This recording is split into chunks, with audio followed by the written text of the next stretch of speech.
My 23 female dad cheated on his wife with my mom, but they stayed together. My mom died when I was a few months old, and my stepmom didn't want me in her house, so I was raised by my grandparents, who passed away 2 years ago.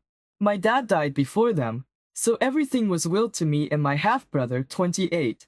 I inherited their house, almost everything in it, and all of my grandma's jewelry, which is worth about $750,000. I was also the sole beneficiary of their life insurance, $300,000. My brother got a few heirlooms and some money, but it was far less than what I got because he inherited a lot from our dad while I pretty much got nothing. At the time, he didn't have a problem with it.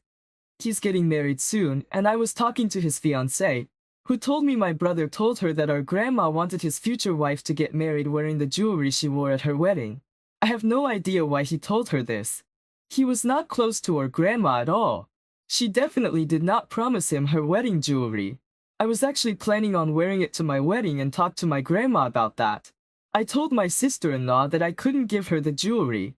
She can borrow it for her wedding, but she has to return it because I plan to wear it to my wedding too. She told me she didn't want her sister-in-law to wear the same jewelry as her. I told her I couldn't give her the jewelry and that if my grandma wanted my brother's wife to have it, she would have willed it to him. I thought that was the end of it, but it was not. My brother called me that night and told me that his fiancée was crying because of me, and he deserved to have something from our grandma because I inherited a lot more than him. I reminded him that I grew up with my grandparents and had a much closer relationship with them. He cussed me out and said I tricked them into leaving me most of their money. That isn't true. They raised me since I was a few months old. I went to a local university instead of my dream school so I could stay home and care for them in their final years so they had a better relationship with me. I told him that his fiancée could borrow the jewelry if she really wanted to wear it to her wedding, but I couldn't give it to her. His mom called me the next day and called me all sorts of nasty things for depriving my brother of something my grandma promised to give him. If my grandma had promised him that, I would have given him the jewelry, but I know she didn't, so I'm not giving it to him. Edit. All the jewelry's insured. Except a few small pieces I wear regularly are in a safe deposit box at the bank. The jewelry in question is a necklace and earrings. I might give her something else if they don't shut up. Not the idiot, and at this point, don't even let your fiancé borrow the jewelry because I highly doubt you'd get it back without getting the police involved. Tell her your grandparents wanted you to have it so you'll use it since she doesn't want you both to wear the same jewelry. Inform her that your brother got a lot inherited to him from your father. He can use some of that money to get her a nice set of jewelry. These people plan to keep the jewelry and probably sell it. That's the only thing explaining their responses.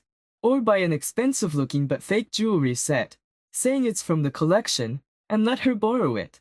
Pretend to have a great fake reservation. Then cackle as she flaunts it. She'll probably get it appraised within a month, but she's not planning to return them. Can you imagine how embarrassed and angry she'll be? If she plans to return them, she will never know and will feel beautiful. I do see your point. That would be hilarious. I would laugh even more when she decided to keep it, then laugh so much more when they try to sell it and realize it's fake. And please don't give them a smaller item if they don't shut up. All that teaches them is that boundary stomping, whining, and sending their flying monkeys at you will at least give them something.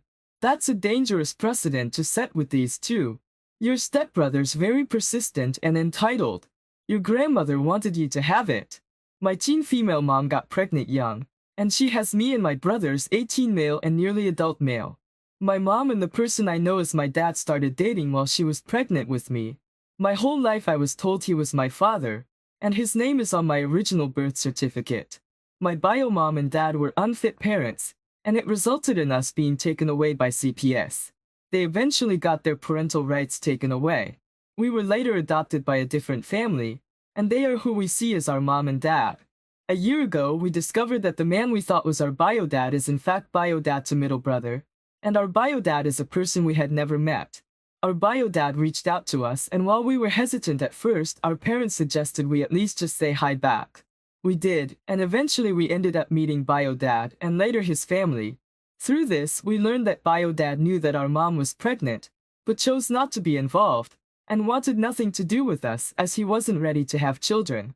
Present day, bio dad is married, and he and his wife are struggling to have kids, so after several months of slowly gaining our family's trust, Bio dad suggested to our parents that they have unofficial custody with him, where we'd spend some weekends, holidays, summers, etc., and such with him and his wife. My parents said that they're not willing to give up weekends and holidays, etc., and don't want to have any unofficial agreement either. This annoyed my bio dad, and he started throwing a dad card around, saying that he's our father, and therefore he has the right to have us around as much as he wants, and that his suggestion was him trying to be reasonable. He then came to us saying he wanted us to be a family again, and they were keeping us from him, etc., and just trash-talking my parents a lot. I guess he was trying to get us to side with him, but this just made us start to not like him.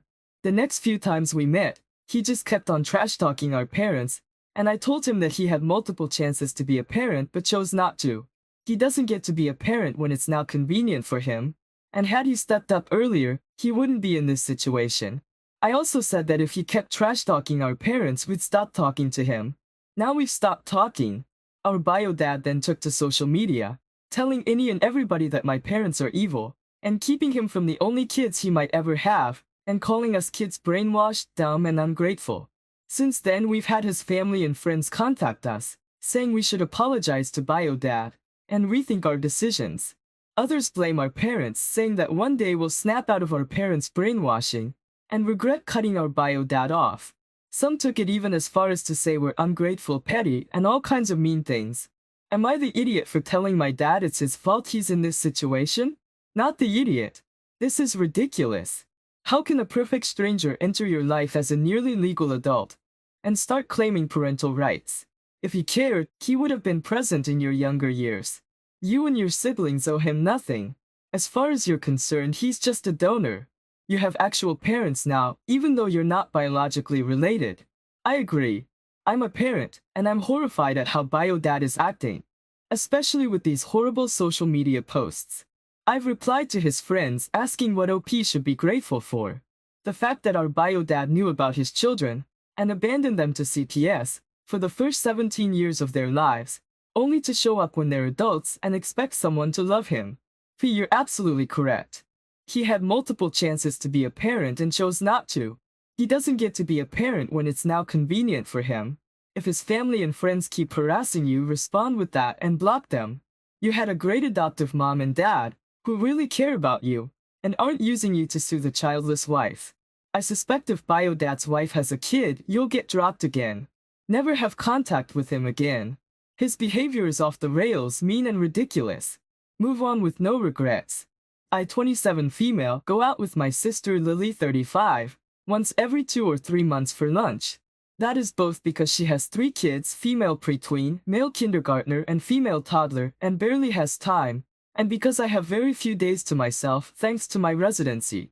Throughout this whole lunch, she's complained nonstop about how hard it is to have kids and be a mom for the past few years nonstop. She talks about kids 100% of the time and complains. I was extra tired during our last lunch and I lashed out at her, saying that I don't remember anyone forcing her to have kids, and now that she has them, she should be a big girl and deal with the consequences of her actions and decisions.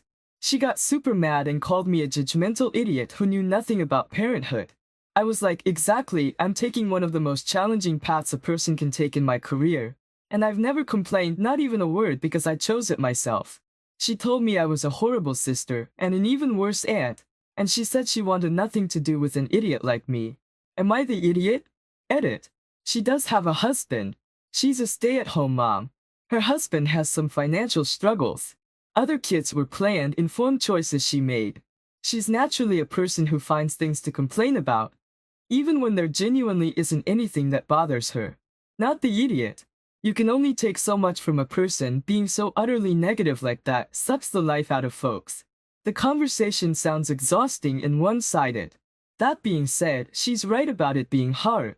I'm not a mom, but from seeing friends and family, it's lonely for them to get screamed at and puked on. It was her choice, as was your choice. Neither should be minimalized or marginalized for their challenges. Yeah, I think it's the sucks the life out of folks part. I had a chronically depressed friend that kept getting worse. I would do anything in my power to uplift her when we were together. A few friends even told me she seemed uplifted around me. I truly loved her as a friend. Years went by and she got increasingly negative and it drained me. I had to give up the relationship.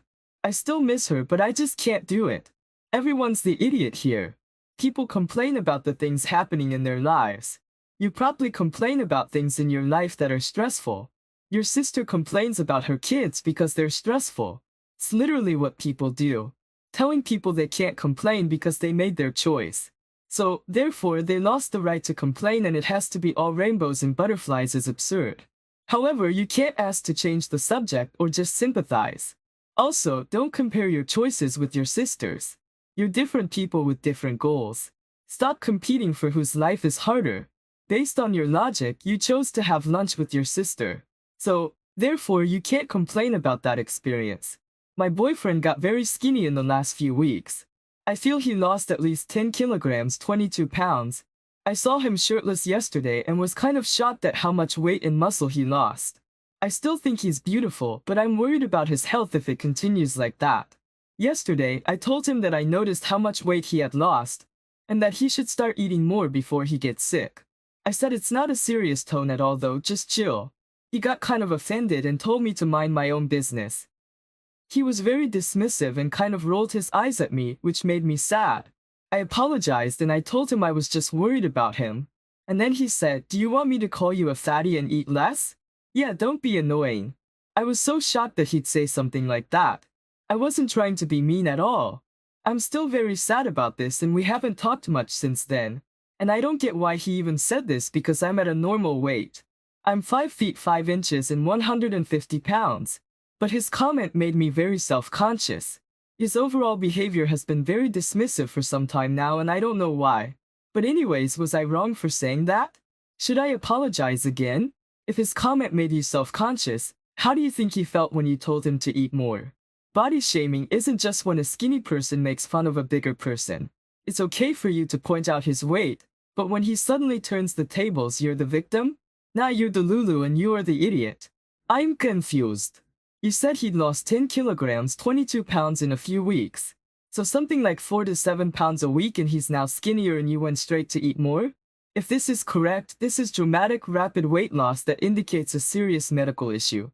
This is dear, I've noticed that you've lost a lot of weight very quickly. I'm worried something is wrong. Have you checked in with your doctor? Are you feeling okay? Type of weight loss. You are the idiot for how you handled it. His response suggests to me that something is up and he's entirely unaware of it. I hope you guys are able to talk about this productively and that he's okay. When someone loses 10 kilos in weeks, it is a big indicator that something is very wrong in the body. It's not healthy as weight shouldn't just go away like that. It isn't delusional or body shaming to point out a medical emergency to your partner. Screw it if it hurts their little feelings. It's unhealthy and must be pointed out and checked out ASAP. Sudden and unexplained weight loss is a common sign of cancer for a singular example. Would you rather they just ignore that and potentially let it get worse? Absolutely not, the idiot. They should go to a medical professional as soon as possible. Hopefully it's nothing, but something could be very wrong. My ex-husband, Adam, has a brother, Larry. During our marriage, Larry was the nightmare brother-in-law. Constantly boundary stomping. Picking at people until they got upset. Gaslighting them, etc. He grew to dislike me as I was one of the few to call him on his crap and tell him to stop. I kept telling Adam we should go low or no contact, and he refused.